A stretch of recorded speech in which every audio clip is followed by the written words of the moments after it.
Oremos juntos entonces. Padre Celestial, gracias te damos una vez más por habernos permitido estar aquí reunidos en este hermoso día, Señor, para alabar tu nombre, exaltar el nombre de Cristo, Señor. Adorarte, Señor, nuestro Dios, a quien amamos, aun cuando no te hemos visto, pero que sabemos que existes porque has sido bueno con nosotros, nos has mostrado tu misericordia y tu gracia, Señor, en Cristo Jesús. Señor, te queremos pedir a esta hora por nuestro estudio, para que tú lo bendigas, para que tú nos enseñes cosas acerca de ti que no conocíamos antes, y para que podamos, Señor, así estar más arraigados en lo que dice tu palabra y en aquellas cosas que tú has preparado para nosotros. Eso es que bendice este tiempo, Señor, te lo pedimos, en el nombre glorioso de Cristo Jesús. Amén. Muy bien, abran su Biblia a Juan capítulo 11. Juan capítulo 11.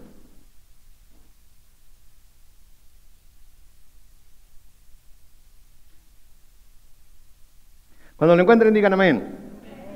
Estamos entonces en el capítulo 11 del Evangelio según San Juan. Y lo que hemos estado viendo es una historia que todo el mundo conoce, una historia que todo el mundo ha estudiado y ha visto ya por mucho tiempo, que es la historia de María, Marta y Lázaro. María, Marta y Lázaro, y especialmente Lázaro, era muy buen amigo de nuestro Señor Jesucristo. Y Lázaro ha enfermado. Le van y le avisan al Señor Jesucristo que Lázaro está enfermo, y en lugar de correr él a donde estaba Lázaro, él se queda en el lugar donde andaba con sus discípulos por un par de días más. Les advierte a sus discípulos que no se preocupen, que porque la enfermedad que Lázaro está padeciendo no es para muerte, ¿sí? Y les dice que él está ahí para glorificar a su Padre y para glorificarse a sí mismo a través de lo que está pasando con Lázaro. Entonces debemos de entender nosotros que todo lo que pasa a nuestro alrededor y todo lo que pasa en nuestra vida es para traer gloria primeramente a Dios y luego a Jesucristo. Nada de lo que pasamos pasa sin un propósito. Y el mayor propósito es que las situaciones por las que pasamos, nuestras experiencias y cómo lidiamos con ellas, le traiga gloria a nuestro Señor Jesucristo. Amén. Porque al fin de cuentas para eso es para lo que estamos aquí en la tierra. Yo sé que se nos dice y que hemos aprendido que estamos aquí en la tierra para ser felices, para tener abundancia, para tener riquezas, para tener satisfacciones, triunfos, etc. Todo eso es parte de la vida. Pero como cristianos debemos de recordar que todo lo que nos pasa y todo lo que hacemos tiene un propósito muy especial, y ese propósito es traer gloria a nuestro Señor Jesucristo y a través de esa gloria llevar gloria a Dios, ¿sí? El Señor Jesucristo finalmente les dice a sus discípulos que Lázaro ha muerto, les dice claramente que Lázaro ha muerto y les dice que van a ir a despertarlo. Ellos no entienden qué es lo que está diciendo porque piensan que al estar dormido quizás se está reponiendo. Pero en el versículo 17 de Juan 11 se nos dice que cuando Jesús llegó se encontró con que ya hacía 4 días que Lázaro estaba en el sepulcro. Entonces ya habían pasado 4 días que Lázaro estaba en la tumba. Algo que nos debe decir que si se dice que Lázaro estaba muerto, Lázaro estaba muerto, ¿verdad? Eso es lo primero que tenemos que notar. Sí, cuando Jesús llegó a Betania, que era el lugar en donde estaba Lázaro y sus hermanas, muchos judíos que se habían acercado a Marta y a María para consolarlas por la muerte de los hermanos, estaban ahí con ellos. Y cuando Marta oyó que Jesús había llegado, salió a su encuentro, ¿sí? Y María se quedó en su casa, nos dice en el versículo 20. En el versículo 21 dice que Marta le dijo a Jesús: Señor, si hubieras estado aquí, mi hermano no habría muerto. Si hubieras estado aquí, Señor, si hubieras venido a verlo, si hubieras venido a imponer tus manos sobre él como lo has hecho por tantos otros enfermos, él no hubiera muerto. Y eso es lo que a menudo pensamos nosotros también cuando estamos pasando por tiempos difíciles. Señor, si tú hicieras algo, Señor, si tú querrías hacer algo, Señor, si tú te dignaras a hacer algo por mí, no estaría pasando por lo que estoy pasando, como vamos a ver más adelante. Sí, pero el Señor le responde ahí en el versículo 22, noten, pero también, en el versículo 23, Jesús le dice: tu hermano resucitará. Y en el versículo 24, Marta le dijo: yo sé que resucitará en la resurrección en el día final. Versículo 25, Jesús le dijo, yo soy la resurrección y la vida. El que cree en mí, aunque esté muerto, vivirá. Y todo aquel que vive y cree en mí no morirá eternamente. Y luego le hace una pregunta en el versículo 26. ¿Crees esto? ¿Crees esto? ¿Sí? Entonces vamos a aplicar la muerte de Lázaro a nuestra vida. Estamos pasando por un tiempo difícil, estamos pasando por unas pruebas muy difíciles. Estamos pasando por cosas que nunca pensábamos que íbamos a pasar. Y quizás le decimos al Señor, Señor, ¿por qué estás permitiendo que todo esto pase? ¿Qué estás haciendo? ¿Por qué no haces algo? Sí, y el Señor nos dice, como en este caso con Lázaro, pero el Señor nos dice, no te preocupes, yo estoy en control. Yo sé lo que estoy haciendo. Todo lo que estoy haciendo, lo estoy haciendo para mi gloria, para glorificar al Padre y para glorificarme a mí mismo a través de tu sufrimiento, a través de tu aflicción. El Señor nos pregunta eso a nosotros que estamos pasando por esa situación hoy. ¿Crees esto? ¿Crees esto? Porque si lo creemos, aun cuando de todas maneras vamos a sufrir, aun cuando de todas maneras nos va a doler, aun cuando de todas maneras quizás hasta vaya a haber alguna duda en nosotros, si lo creemos, vamos a esperar que el Señor tome cartas en el asunto. Y vamos a esperar que Él haga las cosas y responda a la situación por la que estamos pasando de la manera que le va a traer más gloria a Él y que va a traer mayor satisfacción a nosotros. En el versículo 27 de Juan 11, le dijo, sí, Señor, yo he creído que tú eres el Cristo, el Hijo de Dios que has venido al mundo. Noten la respuesta de Marta, sí, Señor. Yo he creído que tú eres el Cristo, el Hijo de Dios, el que ha venido al mundo. Sí, entonces ahí está la respuesta que Marta tuvo aún en una situación en la que a simple vista no había ningún remedio. No había ningún remedio porque su hermano tenía 4 días de muerto. Ya no había nada que hacer.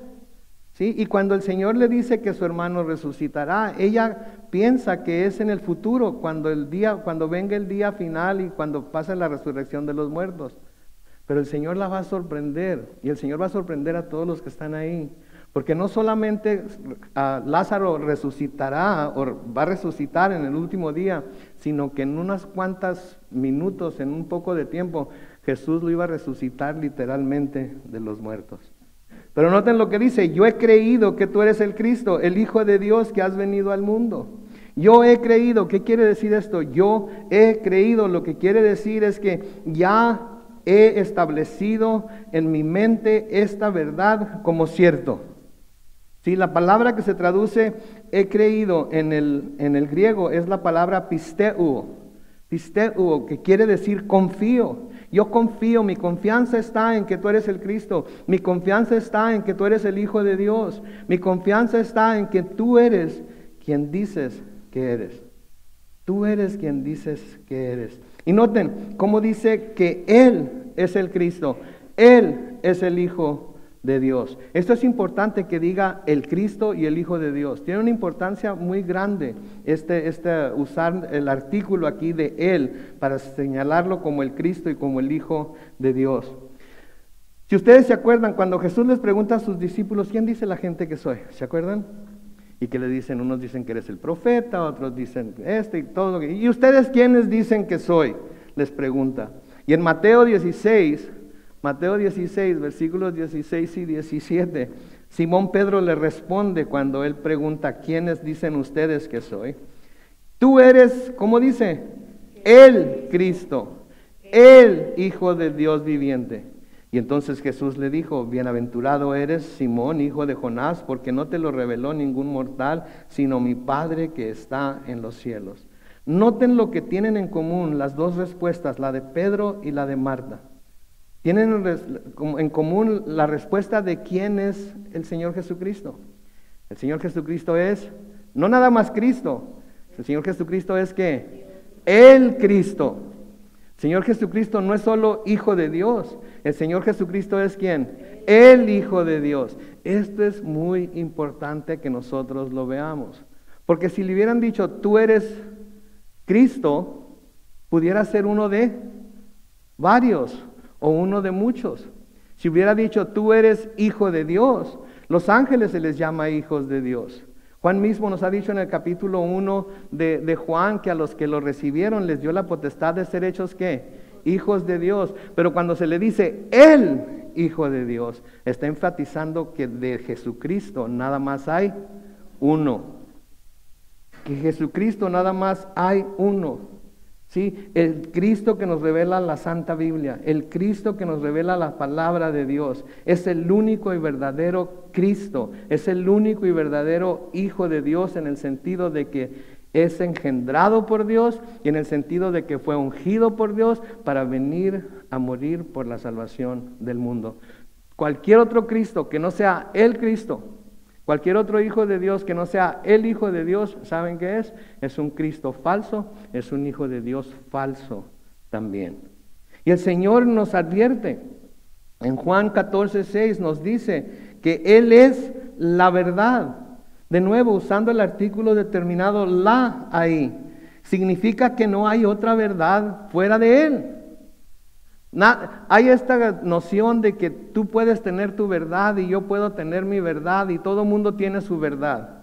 La verdad es que no hay más que una verdad. Y esa verdad es Jesucristo. Puedes tener tu verdad muy subjetiva, pero no es la verdad. Yo puedo tener mi verdad muy subjetiva, pero no es la verdad. La verdadera verdad es objetiva. Y el objeto que lleva esa verdad dentro de sí, la refleja y es la personalidad misma de la verdad, es Jesús. Cualquier otra cosa es una mentira. Y yo me imagino que ustedes como yo sienten un gran gozo en su corazón y sienten una gran libertad, porque han llegado al punto, y espero que hayan llegado al punto ya de finalmente decir, yo he creído. Yo he creído. Ha quedado establecido en mi mente y en mi corazón que lo que he creído es la verdad y no hay nada ni nadie que me pueda mover de aquí. Porque ese es el punto al que debemos llegar. Porque va a haber cosas, el enemigo va a querer movernos de ese cimiento firme. ¿Sí? Nuestro mismo corazón va a querer movernos desde ese cimiento firme. Las pruebas vienen porque quieren movernos de ese cimiento firme, porque nuestra fe está siendo probada. Y cualquier cosa que quiera venir y movernos de ese cimiento firme, tenemos que estar listos para decir, yo he creído, yo sé lo que he creído, yo sé que creo en la verdad y que no hay otra verdad, porque yo he creído en Jesucristo. ¿Sí? Noten lo que dice Pablo, lo que le escribe Pablo a su hijo Timoteo en 2 de Timoteo capítulo 1 y el versículo 12. 2 de Timoteo capítulo 1 y el versículo 12. Dice, esto es lo que dice. Por eso mismo padezco esto. Ok, si lo quieren buscar en sus Biblias, porque parece que no lo encuentran allá. Por eso mismo padezco esto. Ah, ya está aquí. Oh, my goodness. Necesito una pantalla enfrente. Por eso mismo padezco esto. ¿Qué estaba padeciendo Pablo? Estaba en la cárcel. Estaba en la cárcel. Y él dice, por eso mismo padezco esto. Pero no me avergüenzo, porque yo sé a quién, ¿qué? He creído. Y estoy seguro de que Él es poderoso para guardar mi depósito para aquel día. Esa es la convicción que debe haber en nuestro corazón de en quién hemos creído.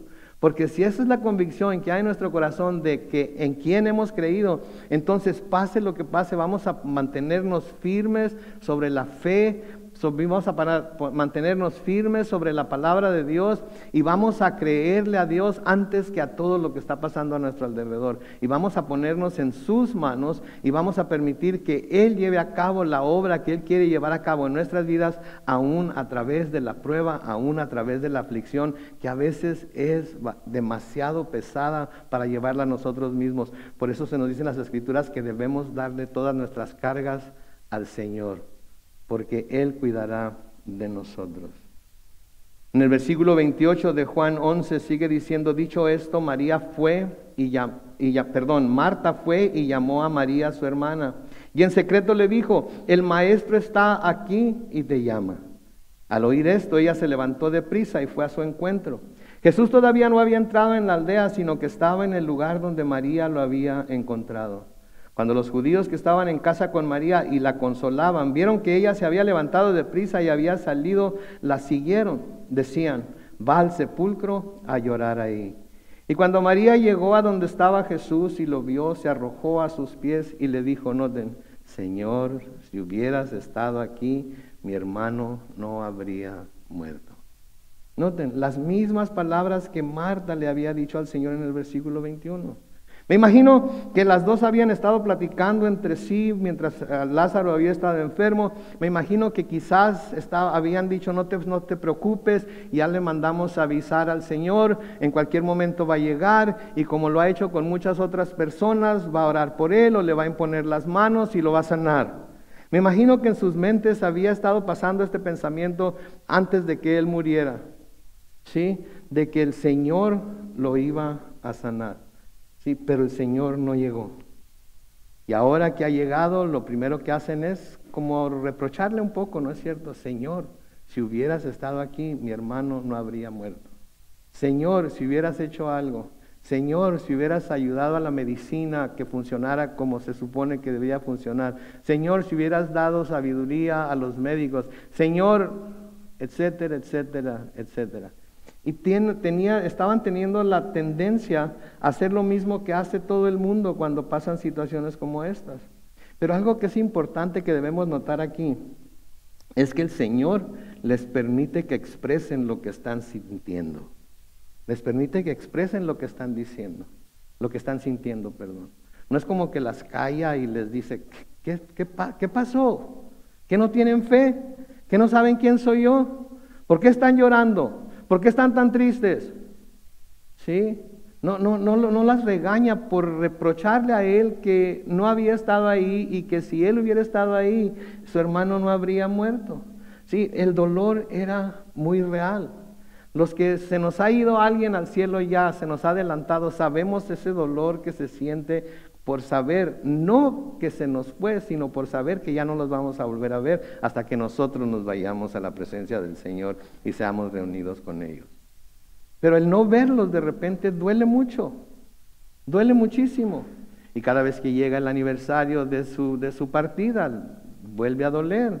Y cada vez que celebramos su cumpleaños, vuelve a doler y así sucesivamente.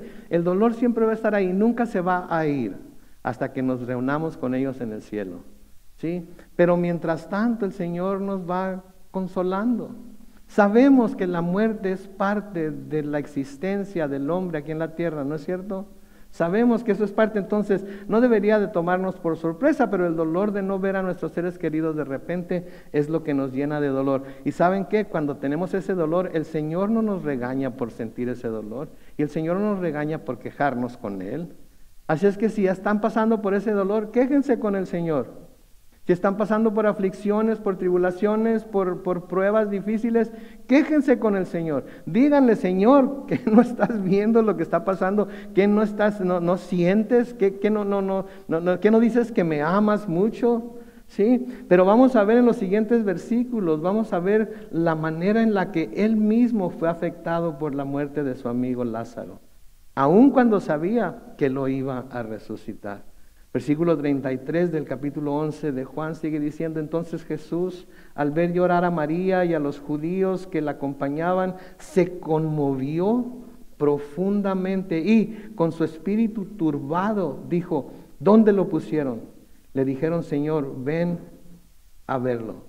Y luego el versículo más corto de la Biblia, el versículo 35 que dice, y Jesús lloró. Noten por favor que Él está identificándose con ellas. No solamente no les dice que no se preocupen, va a resucitar en el último día, no se preocupen, en unos momentos más lo voy a resucitar. No, Él lloró con ellas, se identificó con ese dolor. Y esa es otra cosa que debemos nosotros de reconocer de parte de Dios, que Él se identifica con nuestro dolor. Él sabe lo que nos duele. Él también, su Hijo tuvo que morir por el pecado de todo el mundo y sabe lo que se siente que un ser amado tenga que morir también, ¿sí? Y es lo que vemos aquí, vemos claramente manifestada la humanidad de Jesús y lo vemos identificarse con el ser humano en lo más profundo de su ser, ¿sí? Y esta es una de las razones por las que Dios tuvo que hacerse hombre. Porque Dios no hubiera podido tener este sentimiento si no hubiera sido un hombre tal y como somos nosotros. No hubiera podido saber qué se siente el perder a alguien de esta manera si Él no se hubiera convertido en hombre y hubiera visto los efectos claros de lo que el pecado trajo al mundo. En Hebreos capítulo 4 y el versículo 15, Hebreos capítulo 4 y el versículo 15 dice lo siguiente. Hebreos capítulo 4 y el versículo 15 dice, porque no tenemos un sumo sacerdote que no pueda compadecerse de nuestras debilidades, sino uno que fue tentado en todo de la misma manera que nosotros, aunque sin pecado. De nuevo, lo voy a leer, Hebreos 4:15, porque no tenemos un sumo sacerdote que no pueda compadecerse de nuestras debilidades, sino uno que fue tentado en todo de la misma manera que nosotros, aunque sin pecado. La palabra que se traduce compadecerse es la palabra sympatheo, que quiere decir que simpatiza con nosotros. Él sabe exactamente, Él siente exactamente lo que nosotros sentimos. Me encanta cómo la traducen en la versión King James en inglés, que yo traduje al español. Noten cómo lo dice ahí. Porque no tenemos un sumo sacerdote que no puede ser tocado con el sentimiento de nuestras enfermedades. No tenemos un sumo sacerdote que no puede ser tocado por el sufrimiento, con el sentimiento de nuestras enfermedades. Entonces, Él sabía lo que estaba a punto de hacer, pero su compasión por el dolor de Marta y María lo conmovió hasta las lágrimas. Este es Dios. Y vemos cómo se identifica con nosotros. Vemos cómo se identifican con nuestros sufrimientos. ¿Sí? En el libro de Isaías, a Jesús se le llama varón de dolores. Porque Él también sufrió dolor emocional, sufrió dolor espiritual, sufrió dolor físico, más que cualquier otra persona que pudiéramos nosotros decir que sufrió dolor físico. Entonces Él se puede identificar en todo con nosotros. Y nosotros podemos estar seguros de que Él tiene, así como tuvo compasión de Marta y de María, tiene compasión por nosotros. Vemos esta compasión de Cristo cuando resucita al único hijo de una viuda en la ciudad de Naín. En Lucas capítulo 7, los versículos 12 al 15. Lucas capítulo 7, versículos 12 al 15 dice, cuando se acercó a la puerta de la ciudad, vio que llevaban a enterrar al hijo único de una viuda. Mucha gente de la ciudad acompañaba a la madre. Versículo 13, cuando el Señor la vio, se compadeció de ella y le dijo, no llores. Y luego se acercó al féretro y lo tocó, y los que lo llevaban se detuvieron. Entonces Jesús dijo, joven, a ti te digo, levántate. En ese momento el que estaba muerto se incorporó y comenzó a hablar, y Jesús se lo entregó a su madre. ¿Por qué? Como nos dice en el versículo 13, cuando el Señor lo vio, se compadeció de ella. ¿Por qué? Porque la miraba sufrir por la muerte de su hijo, porque la miraba sufrir por los efectos del pecado sobre su hijo. Y el Señor así sufre también con nosotros cuando vemos los efectos del pecado sobre las personas. ¿Sí? Porque sabemos que si se mueren en ese pecado, no solamente van a morir físicamente, sino que van a morir también espiritualmente y van a vivir una eternidad apartados de la presencia de Dios. Entonces, al ver lo conmovido que estaba Jesús por la muerte de su amigo Lázaro, noten lo que dice en el versículo 36. Los judíos dijeron entonces, miren cuánto lo amaba. Miren cuánto lo amaba. ¿Cómo habrá estado llorando Jesucristo? ¿Cómo habrá estado? ¿Cuál sería su semblante? ¿Cuál sería su tristeza manifestada? Que los judíos que estaban ahí se dieron cuenta o identificaban su sufrimiento con cuánto amaba a Lázaro. Si los judíos miraron ese llanto de Jesús como una expresión de amor por Lázaro. Pero ¿saben qué? Yo creo que su llanto no era por Lázaro. ¿Por qué? Porque él sabía que en unos momentos más, ¿qué iba a suceder con Lázaro? Iba a salir de la tumba. Entonces su llanto no era por Lázaro. Yo creo que su llanto fue por ver de primera mano los efectos de desobediencia del hombre sobre la humanidad. Porque esos eran los efectos de la desobediencia del hombre sobre la humanidad. El Señor no creó al hombre para que muriera. El Señor creó al hombre para que fuera eterno como Él era eterno. El Señor creó al hombre para que viviera en el paraíso, en el huerto del Edén, por una eternidad con Él. Esa es la razón por la que el Señor creó al hombre. Pero el hombre decidió desobedecer. ¿Y qué fue lo que sucedió? Perdió ese paraíso por su desobediencia. Y eso es lo que trae la desobediencia. Eso es lo que trae la desobediencia. Y por eso debemos resguardarnos mucho para no desobedecer a Dios en lo que su palabra dice. Por eso debemos tener mucho cuidado que lo que Dios nos dice en su palabra, que debemos de guardar, lo guardemos tal y como Él dice. Porque si lo guardamos, vamos a recibir una recompensa de parte de Él por hacer lo correcto. Y a menudo hacer lo correcto no es fácil. De hecho, es muy difícil a veces. Es muy difícil saber que tenemos que hacer lo correcto independientemente de lo que los demás estén haciendo a nuestro alrededor. Tenemos que someternos entonces a la voluntad de Dios, porque es solamente cuando nos sometemos a la voluntad de Dios que podemos saber que estamos en su perfecta voluntad. Y si estamos en su perfecta voluntad, como nos dice Juan en primera de Juan, sabemos que podemos pedirle a Dios, y porque estamos en su voluntad, ¿qué podemos esperar? Recibir lo que le hemos pedido. ¿Sí? Recibir lo que le hemos pedido. Entonces, su llanto no fue por Lázaro, fue por ver de primera mano los efectos de la desobediencia del hombre sobre la humanidad. Ese era el resultado de la desobediencia, como Dios les había dicho. Comieron del fruto y el pecado entró al mundo y por medio del pecado entró la muerte también. El Señor les dijo que no fueran a comer del fruto del árbol del conocimiento del bien y del mal. Se los dijo por su bien. Y les dijo que el día que comieran de él, ¿qué iba a suceder? Iban a morir. No murieron físicamente, pero hubo un rompimiento entre el Señor y la humanidad, por medio del cual todo el pecado entró a todos los hombres, pasó a todos los hombres. Y porque el pecado pasó a todos los hombres, juntamente con el pecado vino ¿qué? La muerte. ¿Y sabían ustedes que toda persona que jamás haya nacido es eterna? Es eterna. Toda persona es eterna. Aún los que no creen en Cristo, aún los que no ponen su fe en Él, aún cuando mueren siguen viviendo, pero siguen viviendo en el infierno. Siguen viviendo en el infierno. Así es que el que no cree en Cristo, y el que no cree en Cristo, aun cuando muere, va a seguir viviendo, pero va a seguir viviendo en el infierno. Pero el que cree en Cristo, cuando muere, sigue viviendo, pero sigue viviendo ¿en dónde? En el cielo. ¿Sí? Y esa es la esperanza que tenemos. En Romanos capítulo 5 y el versículo 12, Romanos 5 y el versículo 12, Pablo escribe: por tanto, como el pecado entró en el mundo por un solo hombre, y por medio del pecado entró la muerte, así la muerte pasó a todos los hombres, por cuanto todos pecaron.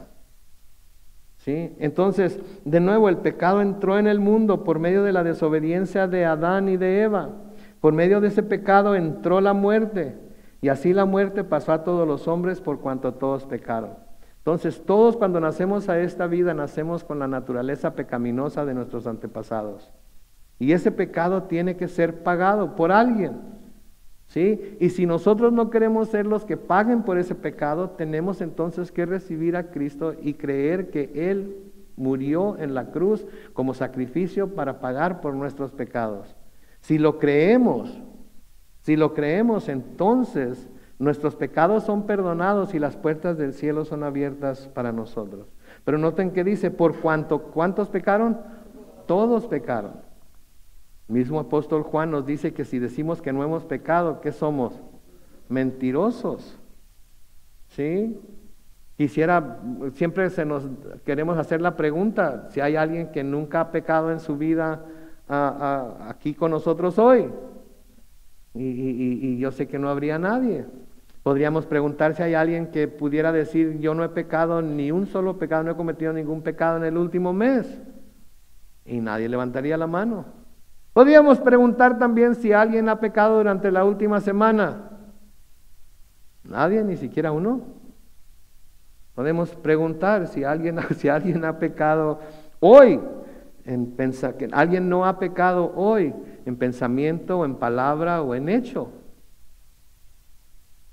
Ni uno, por cuanto todos pecaron y están ¿qué? Destituidos de la gloria de Dios. Entonces nadie es inocente, no hay inocentes. Hablamos de gente inocente y hablamos del sufrimiento de los inocentes. Pensamos que somos inocentes, por lo tanto no deberíamos de estar sufriendo, pero la verdad de las cosas es que no hay nadie inocente. Todos hemos pecado a algún grado, pero todos hemos pecado. Todos le hemos fallado a Dios. Entonces, de nuevo, el pecado entró en el mundo por un solo hombre, la desobediencia de Adán, y por medio del pecado entró la muerte, así que la muerte pasó a todos los hombres por cuanto todos pecaron. Por eso en Romanos 6:23 se nos dice, porque la paga del pecado es muerte, pero la dádiva de Dios es vida eterna en Cristo Jesús nuestro Señor. Entonces, todos hemos pecado. La paga del pecado hay nada más una, que es muerte. Pero la dádiva, el regalo, el don de Dios es vida eterna en Cristo Jesús nuestro Señor. Entonces ahí está el antídoto para el pecado. El único antídoto para el pecado. No hay otra manera de ser salvos, no hay otra manera de que nuestro pecado se nos perdone. La única manera es estando en Cristo Jesús nuestro Señor. Merecemos la muerte. ¿Se fijan que no dije merecíamos? Merecemos la muerte porque seguimos pecando, ¿no es cierto? Pero ¿qué nos ha dado Dios en Cristo Jesús? Nos ha dado vida eterna. Entonces por eso somos agradecidos con Dios, por eso alabamos a Dios, por eso adoramos a Dios, por eso exaltamos al Hijo. Porque sabemos que el Hijo fue enviado por el Padre para pagar por nuestros pecados, porque no había otra manera de que nosotros pudiéramos ser salvos. Entonces, ¿qué tenemos que hacer para que el pecado que vino y causó la muerte del ser humano, qué tenemos que hacer para poder volver a reconciliarnos con Dios y tener esa vida eterna que solamente Él puede dar? Estar en Cristo Jesús nuestro Señor. Y yo haría la pregunta que el Señor le hizo a Marta en aquel día. ¿Creen esto? ¿Creen esto? Y espero que la respuesta de todos sea la misma de Marta. Sí, Señor, yo he creído que tú eres el Cristo. Tú eres el Hijo de Dios. Porque si esa no es nuestra respuesta, entonces estamos en serios problemas. Estamos en serios problemas y tenemos que estar seguros de lo que decimos cuando decimos yo he creído. Porque eso implica una serie de cosas que tienen que estar pasando en nuestra vida, que si no están pasando es señal de que no hemos creído. Decimos que lo creemos, nos portamos como lo que lo creemos, pero no lo hemos creído porque si lo hubiéramos creído, entonces nuestra vida sería otra vida. Viviríamos de diferente manera. Viviríamos tratando de no pecar. No para ser salvos, sino porque somos salvos. ¿Sí? No usando excusas porque pecamos, sino que obedecemos la palabra de Dios porque eso es lo justo, porque es la verdad, porque tenemos que obedecerla para poder comprobarnos a nosotros mismos que somos salvos. Ahora vamos a fallar, de vez en cuando vamos a fallar. Pero eso no quiere decir que vamos a seguir pecando como si nada pasara. Tenemos un versículo en la Biblia muy gustado, que les gusta mucho a mucha gente, que dice, está en Primera de Juan, que dice que si confesamos nuestros pecados, Él es fiel y justo para perdonarnos nuestros pecados y limpiarnos de toda maldad. Ya nos dimos un shower espiritual, ¿verdad? Ese es un shower espiritual, ¿no es cierto? Pero ¿qué pasa? Yo no sé si a ustedes les gusta el ejercicio. Okay, algunos de ustedes parece que sí les gusta. Okay, pero no sé si a todos. Pero si hacen ejercicio, ¿qué sucede con el cuerpo? Suda, se contamina, ¿verdad? Se ensucia. Sí, y si vamos al gimnasio, pues no sabemos quién usó los aparatos que nosotros usamos. Si andamos corriendo, si vamos a correr al campo de golf o a caminar, sudamos, se nos pega la tierra, etcétera, etcétera, etcétera. Llegamos a casa y ¿qué hacemos? Nos quitamos la ropa, nos metemos al baño y nos lavamos. ¿Estamos listos para qué? Pues nos cambiamos, pero estamos listos para el siguiente día ir y hacer ejercicio y sudar y ensuciarnos y entregarnos otra vez, ¿verdad? Y luego llegamos a casa, nos bañamos, nos cambiamos y estamos listos para volver otra vez, ¿verdad? Especialmente si nos gusta hacer ejercicio y queremos estar en forma, ¿verdad? Mis hermanos, a veces usamos ese versículo de que si confesamos nuestros pecados, ¿sí? Él es fiel y justo para perdonarnos nuestros pecados y limpiarnos de toda maldad, como un shower espiritual. Pecamos, Él es fiel, confesamos nuestros pecados, Él es fiel y justo para perdonarnos nuestros pecados y limpiarnos de toda maldad. Señor, te confieso mi pecado, límpiame, lávame, perdóname. Y sabemos que el Señor, ¿qué hace? Y estamos listos para... ¿Verdad que no está bien? ¿Verdad que no se oye bien? ¿Verdad que tenemos que pensar? No debemos de usarlo como shower espiritual. Le damos gracias a Dios porque está en la palabra, pero eso no debemos usarlo como licencia para seguir pecando, porque el pecado ofende a Dios. Ofendió a Dios al grado que por medio del pecado entró la muerte. Y también lo ofende a Dios al grado de que la paga por el pecado es muerte. Y le ofende a Dios el pecado tanto que la única manera de que nosotros pudiéramos volver a obtener la vida eterna fue por medio de ¿qué? De la muerte de el Cristo, el Hijo de Dios. Entonces, no podemos nosotros, creo yo, usar este versículo a diestra y siniestra como excusa para pecar. De nuevo, le damos gracias a Dios que esté ahí. ¿Sí? Le damos muchísimas gracias a Dios que esté ahí, pero no podemos estarlo usando como excusa para seguir pecando. Porque si lo podemos usar como excusa para seguir pecando, entonces tenemos que examinar nuestro corazón. Tenemos que examinar nuestro corazón, porque el Señor no nos da esos versículos para usarlos como excusa, nos da esos versículos para que sepamos hasta dónde llega su misericordia y su gracia. Pero no debemos nosotros abusar de esa misericordia y gracia. Y debemos estar seguros de que estamos en Cristo. Porque si podemos seguir pecando basándonos en el hecho de que si confesamos nuestros pecados, Él es fiel y justo para perdonarnos nuestros pecados y limpiarnos de toda maldad, algo no está bien en nosotros. Algo no hemos entendido acerca de la gracia de Dios. Algo no hemos entendido acerca de su misericordia. Porque el Señor tuvo que pagar muy caro por esos pecados. Entonces, ¿qué debemos hacer? Romanos 10, versículos 9 y 10 nos dicen lo siguiente: que si confiesas con tu boca que Jesús es el Señor y crees en tu corazón que Dios lo levantó de los muertos, ¿qué sucederá? Serás salvo. Porque con el corazón se cree para alcanzar la justicia, pero con la boca se confiesa para alcanzar la salvación. Entonces, cuando llegamos al conocimiento de que somos pecadores, de que estamos condenados a muerte, de que un día vamos a tener que comparecer delante de nuestro Dios, y que de que necesitamos a alguien que comparezca delante de Dios por nosotros, porque por nosotros mismos nunca podríamos alcanzar la salvación y nunca podríamos alcanzar la vida eterna, ¿qué es lo que tenemos que hacer?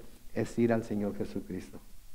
Es ir al Señor Jesucristo y confesar con nuestra boca que Jesús es el Señor y que creemos en nuestro corazón que Dios lo levantó de los muertos y será salvo. Pero tenemos que creerlo, y creerlo no es nada más yo creo. Lo hemos dicho muchas veces, porque no se trata de creer en Dios, se trata de ¿qué? Creerle a Dios. Porque de creer los demonios también creen, ¿verdad? Y tiemblan. Entonces quiere decir que los demonios también tienen ese sentido de creer en la existencia de Dios y tiemblan ante la presencia de Dios. Tiemblan al saber que un día, que les va a llegar el día en el que el Señor los va a aventar al abismo con el dragón, con el diablo, y van a estar ahí eternamente. Temen, pero no se convierten. Entonces nosotros tenemos que creerle a Dios de que Jesús es el Señor, que el Señor lo resucitó de los muertos y con ellos seremos salvos, pero tenemos que decir como Marta, sí, Señor, yo he creído. Ya está claro en mi mente y mi corazón que tú eres el Cristo, tú eres el Hijo de Dios. Y en Romanos 10 capítulo 13, sigue diciendo, porque todo el que invoque el nombre del Señor será salvo.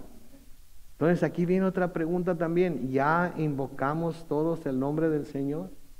Ya todos hemos clamado en el nombre del Señor, ya todos hemos pedido en el nombre del Señor que Él venga, entre en nuestra vida, entre en nuestro corazón y nos cambie y nos transforme. Vemos ese cambio en nuestras vidas, vemos ese cambio en nuestra manera de ver las cosas, vemos esa transformación en nosotros mismos, no en los demás, en nosotros mismos. De cómo lo que hacíamos antes sin Cristo ahora ya no lo hacemos, de cómo lo que hablábamos antes sin Cristo ahora ya no lo hablamos, de cómo lo que sentíamos antes sin Cristo ahora ya no lo sentimos, y de cómo ahora hay en nuestro corazón un deseo ardiente de obedecer la palabra de Dios, porque sabemos que es la verdad y no hay otra forma de vivir más que sometiéndonos a esa palabra. Sí, eso es lo que causa el nuevo nacimiento. Eso es lo que causa el nuevo nacimiento. El nuevo nacimiento nos transforma. Las cosas viejas pasaron, todas son nuevas. ¿Sí? Tratamos de dejar atrás muchas de las cosas que pensábamos antes que eran buenas, que no tenían nada de malo. Y buscamos aferrarnos a lo que Dios dice que es bueno. Y nada más a lo que Él dice que es bueno. Y si Él dice que no es aceptable, no es aceptable. Y a veces, de nuevo, esas cosas difíciles que a veces tenemos que hacer, que tenemos años practicando, pero que ahora porque estamos en Cristo, algo nos dice que no debe ser así. Entonces el llanto de Jesús no fue lo que demostró cuánto Jesús amaba a Lázaro. Lo que finalmente demostró cuánto Jesús amaba a Lázaro y de hecho a toda la humanidad fue el hecho de dar su vida por él y por el resto de nosotros. Eso es lo que muestra el amor de Dios por nosotros. No que nos libre de las aflicciones y de las pruebas, que lo hace. No que nos sane de las enfermedades, que lo hace. No que nos prospere, que lo hace. Pero en realidad la meta de Dios es salvarnos y llevarnos al cielo con Él. ¿Sí? Entonces, esa fue la razón por la que el Señor lloró. Pero inmediatamente, después de que los judíos que estaban ahí se miren cuánto lo amaba, inmediatamente vemos lo inconstante o lo voluble que es el corazón del hombre. Porque leemos, ¿sí?, lo que dicen algunos de los mismos que habían señalado cuánto Jesús amaba a Lázaro en el versículo 37, noten. Pero algunos de ellos dijeron, ¿y que le abrió los ojos al ciego, no podría haber evitado que Lázaro muriera? Primero, miren cuánto lo ama. Y en el siguiente suspiro, que le abrió los ojos al ciego, ¿no podría haber venido y salvarlo para que no muriera? ¿No podría haber evitado que Lázaro muriera? Noten, primero reconocen el milagro que había hecho con el hombre ciego, y casi en el mismo suspiro, sin saber aún lo que va a hacer, ponen en tela de juicio el amor de Jesús por Lázaro. Que tanto amaba, que tuvo el poder para abrir los ojos del ciego, ¿no hubiera podido también librar a Lázaro de que muriera? ¿Ustedes qué creen? ¿Lo hubiera podido librar? ¡Claro! Desde luego que sí. Ni siquiera hubiera tenido que ir a Betania, que era donde estaba Lázaro, desde donde estaba. Ya lo habíamos visto levantar al joven el hijo de la viuda. Lo habíamos visto también levantar a aquella niña, ¿se acuerdan? Aquella niña que también la levantó de los muertos. Entonces ya lo había hecho. Entonces sí lo hubiera podido hacer, pero él tenía algo en mente. Y ¿saben qué? Es de esperarse que los incrédulos reaccionen de esa forma para con Jesús cuando Él no hace lo que ellos esperan que haga. ¿No es cierto? Si Dios es amor, ¿por qué permite que estés pasando por esto que estás pasando? Si te ama, entonces ¿por qué hace algo? ¿Por qué no hace algo para darte alivio o sanarte o sacarte de este lío? Etcétera, etcétera. ¿Por qué piensan así? ¿Por qué el incrédulo piensa de esa manera? ¿Por qué el incrédulo piensa que Dios está como mesero? Está como mesero a la puerta de la cocina esperando que nosotros le hagamos. ¿Qué le hace falta, Señor? Dios es Dios, Dios es todopoderoso, Dios es el creador de cielos y tierra. ¿Sí? No está para que cuando nosotros le tronemos el dedo Él corra. Sí, y creemos que porque decimos en el nombre de Cristo es como decir abracadabra, ¿no es cierto? Creemos que es una palabra mágica, que con esa palabra mágica todo se nos va a cumplir. Y muchos nada más van con Dios cuando tienen esa... Pero cuando todo está tranquilo, ¿qué sucede? Ni se acuerdan de Dios. Ni se acuerdan de Dios.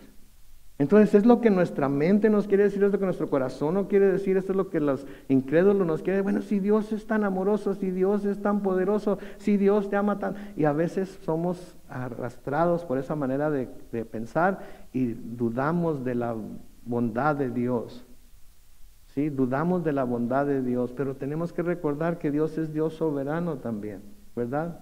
Y Él va a hacer lo que Él ve que va a ser lo mejor para la situación por la que estamos pasando. Entonces los incrédulos no conocen a Dios porque no conocen las Escrituras. Nosotros sí conocemos a Dios y conocemos las Escrituras, ¿amén? Entonces cuando estamos pasando por esto, buscamos en las Escrituras aquello que nos va a afirmar, aquello que nos va a ayudar a recordar el propósito de Dios para nuestras vidas. En Primera de Pedro, capítulo 3, comenzando con el capítulo 1, comenzando con el versículo 3, dice, noten, bendito sea el Dios y Padre de nuestro Señor Jesucristo, que por su gran misericordia, mediante la resurrección de Jesucristo, nos ha hecho, ¿qué? Nacer de nuevo a una esperanza viva. ¿Cuántos hemos nacido de nuevo a una esperanza viva? Amén. Versículo 4, para que recibamos una herencia incorruptible, incontaminada e imperecedera. Esta herencia les está reservada en los cielos. Ya tenemos una reservación en el cielo. A veces es difícil agarrar una reservación en un hotel aquí en la tierra, ¿verdad? Y nosotros como cristianos ya tenemos una reservación en el cielo. O sea que ya es nuestro, esto ya es nuestro. Ya está establecido que es nuestro. Versículo 5 sigue diciendo, a ustedes que por medio de la fe son ¿qué? Protegidos por el poder de Dios, para que alcancen la salvación, lista ya para manifestarse cuando llegue el momento final. Versículo 6, esto les causa gran regocijo. Amén. No oigo muchos regocijados aquí. Esto les causa gran regocijo. Amén. Amén. Aun cuando les sea necesario soportar por algún tiempo diversas pruebas y aflicciones. Ya lo tenemos, es nuestro. Estamos protegidos por Dios. ¿Sí? Para que alcancemos la salvación. Y esta salvación se va a manifestar, en el momento final. Y por eso nos regocijamos, por todo lo que ya leímos, aun cuando les sea necesario soportar por algún tiempo diversas pruebas y aflicciones. Versículo 7 dice, pero cuando la fe de ustedes sea puesta a prueba, que a veces es puesta a prueba, ¿no es cierto? Y dura la prueba, como el oro, habrá de manifestarse en alabanza, gloria y honra el día que Jesucristo se revele. El oro es perecedero y, sin embargo, se prueba en el fuego. La fe de ustedes es mucho más preciosa que el oro. Lo que quiere decir que si el oro que es perecedero se prueba con fuego y nuestra fe es mucho más preciosa que el oro, nuestra fe también va a ser probada por fuego, pero así como el oro, nuestra fe va a poder manifestarse y va a resultar fuerte porque nuestra fe está basada en lo que la palabra dice acerca de Dios. Por eso es tan importante estar en la palabra, ¿sí? El problema es que a veces, como Marta y María, nosotros se nos olvida en quién hemos creído, y a quién hemos creído, y se nos hace que lo que estamos pasando no le importa a Dios, porque si le importara y o fuera tan poderoso como se dice que es, no estaría pasando esto. Eso es lo que pensamos. Si Dios le importara lo que me pasa y si en realidad fuera tan poderoso como dice ser, esto no me estuviera pasando a mí, un hijo de Dios. No tengo por qué estar sufriendo esto, porque soy hijo de Dios. ¿Sabe que como hijos de Dios a veces se sufre más por el pecado de otros que cualquier otra cosa? ¿Sí? Porque sabemos la causa del pecado y sabemos a dónde puede llevar ese pecado y sufrimos por ellos. Yo sé que mis hijos son salvos. Sí, yo sé que mis hijos son salvos. Pero cuando a ese tiempo que no los veo, o cuando mi hijo se va a trabajar, como hoy que tuvo que irse a trabajar temprano, ¿sí? Como Job, por si acaso les faltaran a Dios, de alguna manera oro por ellos. Y digo, Señor, tú cuídalo, tú guárdalo, tú protégelo, tú guíalo. ¿Sí? Porque aun cuando sepamos que son salvos, tenemos que estar orando por ellos. Ahora, ¿cuánto más si no estamos seguros de que son salvos? ¿Cuánto más si no estamos seguros de que son salvos? Debemos estar orando por ellos. Entonces, cuando llegamos a estas situaciones, a veces pensamos que si Dios nos amara tanto y si fuera tan poderoso como se dice que es, no nos debería estar pasando esto. Pero, ¿qué nos dicen las Escrituras? Recuerden, todo tiene que estar basado en las Escrituras. En Santiago capítulo 1, los versículos 2 al 4, Santiago capítulo 1, versículos 2 al 4, dice, hermanos míos, considérense muy, ¿qué? Dichosos. ¿Cuándo? Cuando estén pasando por diversas pruebas. Quédense ahí. Entonces, cuando estén pasando por pruebas, no levanten la mano, pero algunos de ustedes están pasando por pruebas hoy, digan amén. Duras pruebas hoy, digan amén. Pruebas difíciles hoy, digan amén. Pruebas que no quieren estar pasando, digan amén. Entonces les digo lo mismo que Dios dice a través de su palabra en el libro de Santiago, hermanos míos, considérense muy dichosos cuando estén pasando por diversas pruebas. Ahí ya merecía otro amén. Eso merecía otro amén, pero entiendo que no está uno dispuesto. Así como Marta y María dijeron, Señor, si hubieras estado aquí, nuestro hermano no habría muerto. Él no las regañó por lo que dijeron. Él simplemente se dedicó a mostrarles cuán grande iba a ser su misericordia, su bondad y su poder. Entonces, de nuevo, Santiago 1, versículo 2, hermanos míos, considérense muy dichosos cuando estén pasando por diversas pruebas. Bien saben que cuando su fe es puesta a prueba, produce paciencia. Pero procuren que la paciencia complete su obra para que sean perfectos, sin cabales, sin que les falte nada. A veces, ok, Señor, quiero pasar por la prueba, pero nada más hasta aquí. Nada más hasta esto, que no pase de esto. No más, por favor. Y ¿saben qué? La prueba va a durar el tiempo que Dios determine que debe durar. Pero lo que tenemos que estar seguros es que así como el oro, nuestra fe va a resultar mucho más brillante, mucho más poderosa, mucho más grande que lo que nosotros pensábamos que era nuestra fe. Versículo 38 de Juan 11 sigue diciendo, una vez más, profundamente conmovido, Jesús fue al sepulcro, que era una cueva y tenía una piedra puesta encima. Noten, volvió a conmoverse.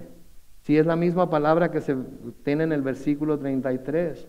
Sí, y ¿saben lo que quiere decir? La palabra es embrimaomai, y en griego quiere decir se indignó por, suspiró con disgusto, se estremeció. Sí, entonces cuando dice profundamente se conmovió, es como que rechinó los dientes. ¡Oh! Porque sabía que lo que había pasado era resultado de la desobediencia del hombre. Se disgustó, se estremeció. Y Jesús dijo en el versículo 39, quiten la piedra. Marta, la hermana del que había muerto, le dijo: Señor, ya huele mal, pues ha estado ahí 4 días. Y ¿saben qué? Yo creo que esta fue una de las razones por las que el Señor dejó que pasara tanto tiempo en venir a ellos, para que no hubiera ninguna duda de que Lázaro estaba bien muerto. Estaba muertísimo. ¿Sí? ¿Quiénes de los que iban a presenciar lo que Jesús estaba a punto de hacer iba a poder decir que no estaba muerto, que no lo había resucitado? ¿Sí? Que quizás lo que había pasado era que se había desmayado y que cuando lo metieron a la tumba por estar húmeda y fría, despertó. O que a lo mejor le dio un ataque de epilepsia. ¿Sí? Y que no se murió. No, 4 días.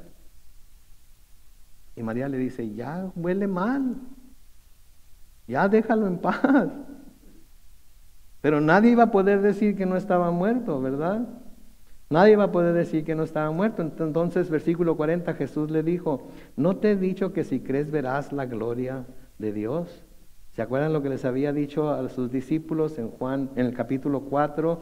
Que les dijo que esto era para la gloria de Dios y para que el Hijo de Dios sea glorificado. ¿Sí? A ella misma le había dicho, Jesús le dijo: tu hermano resucitará. ¿Sí? En Juan capítulo 1 y el versículo 14, Juan capítulo 1 y el versículo 14 dice: y la palabra se hizo carne y habitó entre nosotros y vimos su gloria, la gloria que corresponde al unigénito del Padre, llena de gracia y verdad. Entonces, ellos van a ver la gloria. Y a nosotros se nos dice que nosotros podemos ver la gloria de Dios. Entonces lo que esto nos dice es que tenemos que vivir en esta vida con la expectativa de que si creemos en el Señor, podremos esperar ver su gloria aquí en la tierra. ¿Cómo se va a manifestar su gloria? ¿Solucionando el problema por el que están pasando? ¿Sanando a la persona enferma por la que están orando? ¿Resucitando a alguien de los muertos? No sé, pero si Él lo hizo antes, lo puede volver a hacer, ¿no es cierto? Si Él lo hizo antes, lo puede volver a hacer. Entonces tenemos que vivir en esta vida con la expectativa de que si creemos en el Señor, podremos esperar ver su gloria aquí en la tierra. Les digo una cosa, muchos cristianos no esperan ver la gloria de Dios aquí, no saben ni de qué se trata, no saben ni cómo, no saben ni qué esperar. Porque no tienen conocimiento de la palabra. La gloria de Dios es sanar enfermedades, la gloria de Dios es levantar muertos, la gloria de Dios es aparecer monedas en la boca de un pez para pagar los impuestos, la gloria de Dios es caminar sobre el agua, la gloria de Dios es los dones del Espíritu, la gloria de Dios es todo lo que Dios puede hacer que nosotros no podemos hacer, en la cual podemos ver la mano de Dios movida. La gloria de Dios está en la salvación del incrédulo, la gloria de Dios está en la aceptación, el consuelo que recibimos cuando alguien se nos adelanta y podemos estar completamente tranquilos porque sabemos que un día nos vamos a reunir con ellos. La gloria de Dios está en todas partes, pero tenemos que vivir de una manera en la que estamos buscando constantemente la gloria de Dios. Pero podemos estar seguros de que la vamos a ver.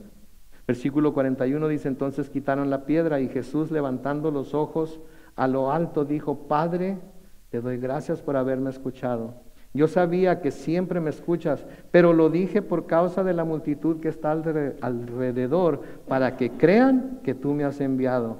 Y habiendo dicho esto, clamó a gran voz: Lázaro, ven fuera. Lázaro, ven fuera.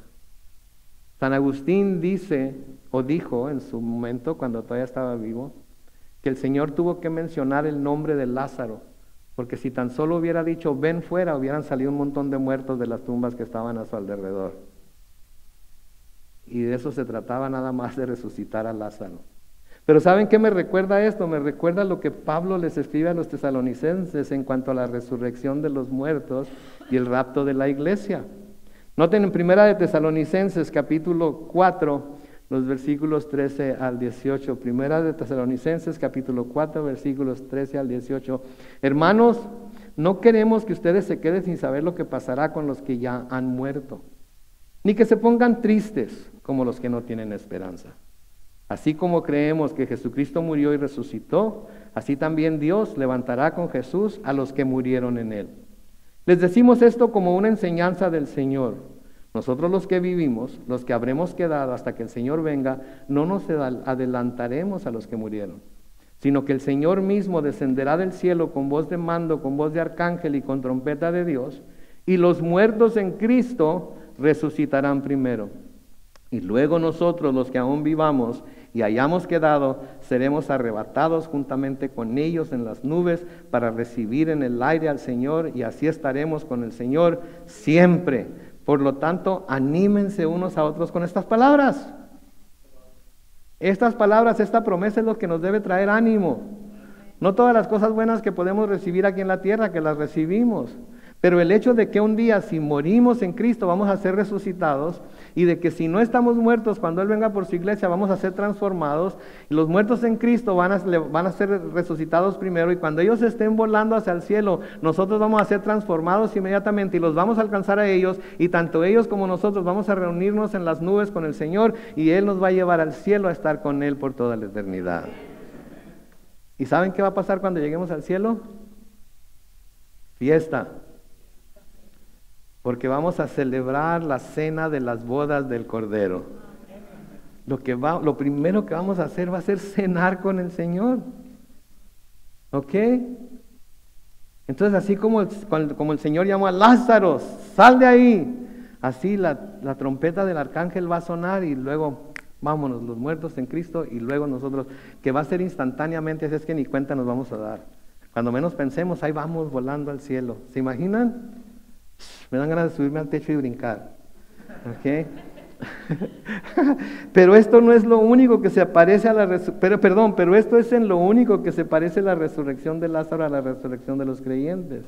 Porque cuando los creyentes resucitemos, no será como Lázaro, como vamos a ver ahorita, que salió del sepulcro atado de pies y manos. Nosotros saldremos de la tumba o seremos transformados a una vida libre y gozosa en la presencia del Señor. Versículo 44 dice, y el que había muerto salió con las manos y los pies envueltos en vendas y el rostro envuelto en un sudario. Y entonces Jesús les dijo, quítenle las vendas y déjenlo ir. Y esto se parece más a lo que nos sucede a nosotros cuando Jesús nos llama a salvación, ¿no es cierto? Esto se parece a lo que nos sucede a nosotros cuando Jesús nos llama a salvación.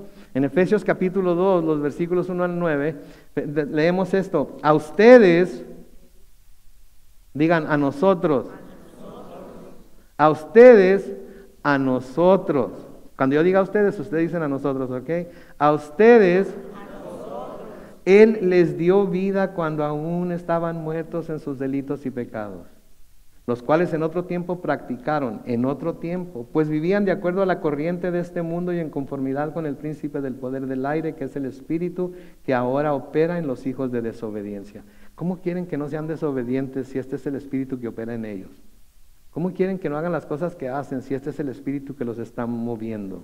Sí, versículo 3, entre ellos todos nosotros también vivíamos en otro tiempo, seguíamos los deseos de nuestra naturaleza humana y hacíamos lo que nuestra naturaleza y nuestros pensamientos nos llevaban a hacer.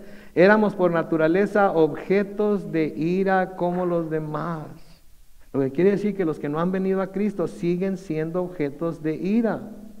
Versículo 4, pero Dios, cuya misericordia es abundante por el gran amor con que nos amó, nos dio vida junto con Cristo, aun cuando estábamos muertos en nuestros pecados. La gracia de Dios los ha salvado. Y también junto con Él nos resucitó y asimismo nos sentó al lado de Cristo Jesús en los lugares celestiales, para mostrar en los tiempos venideros las abundantes riquezas de su gracia y su bondad para con nosotros en Cristo Jesús. Versículo 8. Ciertamente la gracia de Dios los ha salvado por medio de la fe.